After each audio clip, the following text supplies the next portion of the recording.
Olá pessoal, Namastê, tudo bem com vocês? Espero que sim.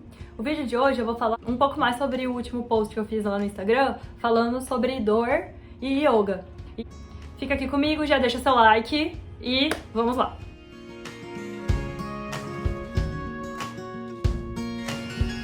Vocês sabem, eu sou super fã da teoria psicanalítica, venho estudando aí há alguns anos e estou fazendo esse curso agora que fala sobre o corpo. E nessa última aula que eu tive, uma fala da professora ficou grudada na minha mente e eu fiquei refletindo sobre ela durante alguns dias. E muitas vezes a minha ideia aqui é levantar questões pra gente poder pensar juntos e comece a trocar experiências também. E qual foi a frase que a professora falou? A dor desorganiza o aparelho psíquico. Eu vejo que muitas vezes, durante a prática, principalmente quando você tem uma prática constante, né? Algumas pessoas elas já chegam com algumas dores prévias e elas vêm pro yoga para querer melhorar essas dores ou se livrar delas. Outras pessoas não têm muitas dores no corpo, mas com a prática pode ser que algumas dores apareçam. Eu comecei a pensar que no yoga existem vários tipos de dor, na verdade. Quando você faz qualquer exercício e que você move o seu corpo, que você está ativando o seu corpo, pode que você vai desafiar o seu corpo também aí um pouquinho mais, você vai precisar se desafiar um pouco mais. Dias de treino que você vai ter que se desafiar mais e vai sair meio quebrado do treino, né? Com o tempo, o seu corpo vai ganhar mais resistência, vai ganhar mais força. Quando você muda o treino da musculação, no dia seguinte vai ficar dolorido. Pra mim, isso se chama dor. Mas existem vários graus de dor, e existem percepções de dor que depende muito de cada pessoa. Então, vamos lembrar aqui que a dor ela é muito subjetiva. Então, vamos dizer que, por exemplo, um exemplo extremo que é a fibromialgia. Na verdade, a fibromialgia não é que a pessoa tem alguma coisa assim realmente na onde ela sente dor no corpo, na articulação, na pele. É no centro nervoso do cérebro que recebe a informação da dor, que ele tá hipersensível e aí a informação de um desconforto ou uma sensação acaba sendo transmitido como dor. E aí a dor vem e essa sensação de dor pelo corpo inteiro. Então isso é para explicar que é muito subjetivo, né? Às vezes para uma pessoa, a mesma coisa que você tá fazendo pode ser dor, para outra pessoa é apenas um desconforto. Outra coisa que é importante lembrar para colocar aqui o meu ponto, e que eu já conversei com alguns fisioterapeutas, inclusive aqui no meu canal tem uma live que eu fiz com um fisioterapeuta, que é o Felipe, que a gente fala sobre dor na lombar principalmente. Se você pensa sobre dor nas costas, que é uma causa de dor muito comum no mundo, a grande maioria das pessoas tem alguma dor nas costas e pode ser que isso seja causado por uma hérnia. Só que tem pessoas que têm hérnia e não sentem dor. E às vezes tem pessoas que têm dor nas costas, mas elas não sabem o que está causando a dor. Aí quando elas têm o diagnóstico, tipo, você tem uma hérnia, aí a pessoa não tem mais dor. Mas também tem pessoas que têm hérnia e que têm muita dor. Então não é o fato da pessoa ter uma hérnia que vai gerar dor, entenderam? Então vai muito de pessoa para pessoa, é muito subjetivo e eu acho que esse ponto é importante a gente ter para entrar onde eu quero chegar também, que é o ponto dessa coisa do aparelho psíquico, né? Que é o nosso psiquismo, que é onde a dor também chega, porque quando você tá com dor, você pode perceber que se ainda mais é uma dor crônica, isso vai afetar várias áreas da sua vida. Existem pessoas que têm dores crônicas que vai levando a pessoa a ter ou ansiedade, ou alguns sintomas depressivos, dificuldade para dormir, ou dormir demais. Depois a gente acaba também abusando dos medicamentos, né? Então, é como que uma bola de neve, né? Que vai gerando. Então aqui eu tô falando de um extremo, mas vamos falar de um lugar um pouco onde a gente quer falar sobre o yoga, né? Tudo vai afetar no nosso corpo, no funcionamento do nosso corpo. E a hora que a gente vai sentar, quando a gente vai no tapetinho para praticar, isso pode se refletir. O que o yoga vai fazer, na verdade, não é que ele vai gerar uma dor do nada. Você tá lá e aí pá, o yoga te deu aquela dor, aquela lesão. Muitas vezes você já tem um padrão de movimento ou um padrão de você, quando você senta, quando você trabalha, quando você tá em pé, você tem um padrão do seu corpo que se você não fizer um exercício, talvez você demorasse muito pra perceber aquele padrão. Mas quando a gente tá fazendo yoga, o que acontece? Porque a gente tá respirando, porque a gente tá movendo, a gente tá cutucando as feridas, pode ser que a gente perceba antes esse lado, essa área do nosso corpo que ela se responde mais. É como o seu órgão de choque, todo mundo tem o seu. certo? Então, assim, algumas pessoas vai ser gastrite, outras pessoas vão ter no intestino. E eu acredito que, assim, a gente não tem como evitar que tenha isso, porque vai ter. Só que, como que a gente vai se relacionar com isso e usar dessa consciência que a gente ganha na prática para depois da prática a gente poder não esquecer dessa consciência. Então, nossa, eu percebi que eu tô fazendo a prática e aí eu fiz um exercício e eu percebi que aqui tá muito tenso, que eu tensiono demais aqui no trapézio. Então, será que quando eu tô trabalhando, sentada, escrevendo, digitando, lendo, eu não tô tensionando o tempo todo aqui, dirigindo? Não tô o tempo todo tensionando aqui? Aí chega na prática, eu tomo consciência. Então, a prática é o lugar pra gente tomar consciência desses padrões que a gente já tá desenvolvendo durante o dia inteiro, durante a vida inteira que a gente já teve até o momento que a gente começou a praticar yoga. A partir também da prática consciente, em vez de ficar forçando, batendo a cabeça na parede, a gente achar como se fosse a água contornando as pedras, a gente vai comendo pelas beiradas e tentando como que tirar aquela intensidade daquele movimento e equilibrando um pouquinho mais no nosso corpo, justo ao mesmo tempo que a gente vai tomando consciência do nosso corpo, dos movimentos. E a dor, ela vem muito no lugar de fazer a gente tomar consciência disso também. Às vezes você vai fazer uma prática de yoga restaurativa, que você vai deitar e você não vai mover o seu corpo, então você não vai ter dor muscular. Mas talvez você tenha uma vontade de chorar. E vai ser uma dor emocional. E é uma dor igual, né? Existe dores e dores, mas a dor, a gente chama de dor, né? Então a gente falou aqui da dor do pós-prática, que é essa dor muscular, de você ter usado um pouquinho a mais. A dor do alongamento durante a prática, que é você abrir um espaço novo no seu corpo, que precisa de paciência, que precisa de respiração e que precisa de ter uma calma interna, né? E a dor emocional, que aí são várias dores, né? Pode vir uma tristeza, uma angústia, um medo. E as dores as dores que a gente tem às vezes crônicas, elas podem melhorar com a prática. E tem muitas dores que a prática pode mostrar pra gente, espelhar pra gente, e aí com essa consciência e continuando a praticar, ela some, né? Então é muito também como um vai e vem, né? Tipo, essas dores físicas também durante a prática, que conforme você vai praticando durante o tempo, os anos vão passando, isso a gente vai observando só com o tempo de prática, né? Não é pouco tempo não, às vezes é um ano fazendo a prática modificada, e aí no outro ano aquela dor vai amenizando, tomando consciência, fazendo mais devagar. Ou, por exemplo, o fato de você modificar a sua prática por causa de uma dor. E que, na verdade, a gente pensa que tá andando pra trás, né? A gente ficou fazendo a prática daquele jeito que a gente já tá acostumado, com aqueles padrões, às vezes errados, que a gente já tá viciado. Então a gente vai fazendo, sem se dar conta, até uma hora que, né, o corpo falou, vai fazer errado de novo, aí ele inflama ali a região e dói.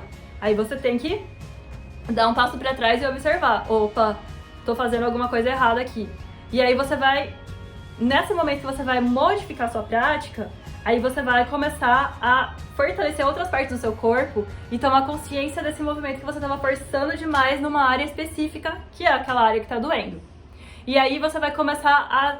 Na verdade, você não está andando para trás, você continua evoluindo na prática e ganhando consciência de outras forças, outras partes do corpo que você tem, que você pode usar e que você não vai sobrecarregar só aquela uma parte que tá doendo. Então, às vezes, até a dor, ela serve como um educativo pra gente, sabe? Eu tô forçando demais, querendo chegar num lugar e que eu tô imaginando que o meu corpo consegue fazer, ou que eu tô desejando que o meu corpo é X, mas na verdade aqui no tapetinho eu vejo que o meu corpo não tá ali. Meu corpo é Y. E aí, como que eu vou trabalhar para aproximar esse ideal que eu tenho do que seja o meu corpo, que é um corpo imaginário, e que a gente tem isso na nossa cabeça, né? Tem um corpo psíquico, vamos dizer. Tem um jeito como a gente vê, imagina o nosso corpo, e o que ele pode fazer, e o que significa esse corpo também. E isso tem muito a ver com a apresentação que se faz do mundo pra gente quando a gente é bebezinho. Então, a forma como a gente é segurado, como é apresentado o nosso corpo pra gente pelos nossos cuidadores e como a gente interage com o nosso corpo e que isso vai simbolizando também o corpo pra gente. E o yoga é muito engraçado porque às vezes a gente vê uma pessoa fazendo uma postura, por exemplo, a gente pensa, eu acho que eu consigo de boa. Aí você vai fazer, aí você vê que não é tão fácil assim. Porque aí rola essa... isso é o que é aqui e agora, não é o que você gostaria que fosse. Então eu sinto que o yoga ele traz muita gente cada vez mais pro real, pro que é, e não pro que a gente fantasia que é, entendeu? E que também faz parte. Então, tá bom, aí a dor, eu sinto que ela vem num lugar de tipo, olha o que é. Não o que você viu aquela menina fazendo, ou aquele cara fazendo, e aí você tentou fazer igual, e aí você se machucou. Porque o seu corpo não é o daquela pessoa. Vamos ver com o que é aqui e agora, e não com aquela imagem fantasiosa. E que isso é muito, talvez, alimentado na nossa cultura, que é essa imagem fantasiosa que a gente tem, da gente buscar um corpo ideal. Quando você chega lá no tapetinho e você vai ver, você vê que não tem como. Não adianta forçar, entendeu? E aí se você força, o que acontece? Dor. Dor. E não é pra fugir da dor, mais uma vez. Se a gente cria a aversão total, achando que o yoga vai ser só gostosinho, vai ser só conforto, vai ser só legal, também a gente deixa de entrar num espaço que é essa desorganização do aparelho psíquico. O que me leva a colocar também um ponto, que é, será que todas as pessoas podem praticar yoga? Será que todo mundo tem essa condição de se desorganizar? Aí fica a pergunta. E outro ponto, será que todos os momentos a gente tá com essa disposição de se desorganizar? Porque como eu falei, a gente tem uma vida fora da prática, certo? Milhões de coisas acontecendo que já estão sobrecarregando o nosso aparelho psíquico. Já tá criando um monte de tensão lá dentro, relacionamentos e tudo e tal. E às vezes a gente quer buscar na prática a zona de conforto em alguns momentos. Em outros momentos, que meio que na nossa vida parece que tá tudo um pouco mais tranquilo, aí a gente vai na prática e a gente consegue se desafiar um pouco mais e meio que entrar no lugar dessa desorganização psíquica, né? Que também é um movimento necessário se a gente quer gerar alguma transformação interna e externa na forma como a gente se relaciona com o mundo, a gente precisa ter esse chacoalho, né? Precisa sair, dar aquela chacoalhada, e a dor é uma coisa que gera isso. Então, às vezes, naquela dor do alongamento, naquele momento que você consegue respirar fundo, você tá meio... Eu não sei se vocês já perceberam, parou pra observar que naquele momento a nossa cabeça não tá funcionando totalmente direito. A gente começa às vezes a entrar em pânico, a gente começa a respirar mais rápido, a gente quer sair logo dali. Então, observa como rola uma desorganização. Mas talvez às vezes o momento é que tipo, a gente quer desorganizar, porque às vezes é só balançando um pouco as coisas, sabe aquela bola de neve? Você chacoalha assim, daí toda a neve sobe e de repente vai assentando. Então é meio que esse o movimento que eu vejo, assim, dessa coisa, dessa dor, dá uma mexida e depois vai assentando. E a própria prática, ela tem momentos em que ela e tem momentos em que ela assenta, né? E do yoga e de como é importante que a gente consiga estar também se fortalecendo, estando cada vez mais centrado também e ao mesmo tempo tendo um apoio, que é o Sangha, né, que é a Sangha, que é a comunidade de praticantes, que a gente tenha também um colo para onde correr, para trocar ideia, para desenvolver, para compartilhar essas sensações, para a gente poder lidar com essas dores, né? A gente não vai lidar com elas sozinhos também. Isso é importante também saber. Quando a gente tem uma dor, que seja ela psíquica, que seja ela física, ou, óbvio, os dois ao mesmo tempo, momento também, além da prática física, de você ir lá e cutucar, de repente... Durante a prática pode vir alguma imagem na sua cabeça, uma sensação nova que ajude você a colocar em palavras aquele conflito interno que está acontecendo que não conseguiu ser colocado. Então, é isso que também é muito legal da fala e que é por isso que eu também sinto que a terapia, a gente poder ter um lugar para falar sobre e um lugar para usar o corpo em espaços diferentes, é muito complementar, né? Porque aí a gente consegue cutucar o corpo e depois a gente consegue significar aquilo. Porque aí na hora que a gente fala sobre e que a gente consegue colocar em palavras, ou aquilo vai se amenizando. Porque aí a comunicação já foi feita, entendeu? É uma forma de comunicar, né? E aí se a comunicação foi feita, então aí não precisa mais do sintoma.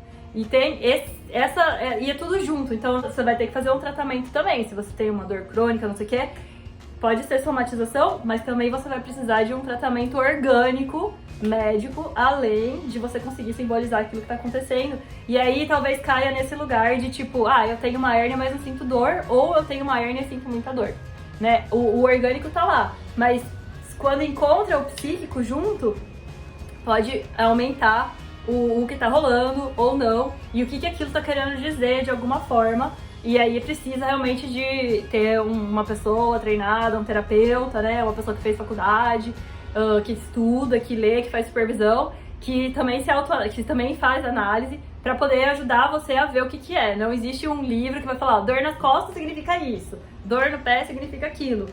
Como eu falei, da mesma forma que a dor é subjetiva para cada pessoa, o significado da dor também vai ser subjetivo para cada pessoa, depende da sua história de vida, do contexto que você vive, do contexto histórico, social, familiar, que você viveu, que você vive. E, inclusive, que você tem a fantasia do seu corpo na sua cabeça, não é igual para todas as pessoas, né? Já falei sobre isso. É diferente para cada pessoa. Então é isso. Eu acho que eu falei sobre tudo que eu pensei sobre esse assunto. E aí, eu quero que vocês me respondam essas duas perguntas aqui nos comentários. Vocês acham que todas as pessoas estão prontas para passar por esse processo de desorganização psíquica que o yoga vai gerando, com dores que às vezes são maiores ou menores, mas inevitáveis? E se você acha que nós estamos o tempo todo preparados para estar nos desorganizando, ou se não, se tem que ter algum momento que a gente tem que ficar um pouquinho na zona de conforto também, certo? Então, fico esperando aí saber o que vocês acham sobre o assunto, espero que vocês tenham gostado do vídeo. Também vou deixar aqui na legenda alguns textos, algumas referências se vocês quiserem se aprofundar um pouco mais no assunto também. E se quiserem mais vídeos sobre o tema, deixem aí suas sugestões. Boas práticas e até a próxima. Namastê!